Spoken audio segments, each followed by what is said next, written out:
तो उसको सब लोग पीट पीट के मार दिए, उसकी हत्या कर दिए। तो इससे ऐसे हत्यारों को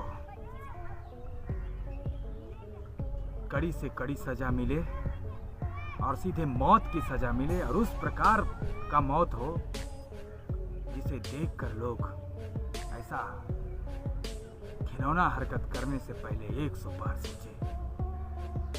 मुझे बिहार सरकार से यही मांग है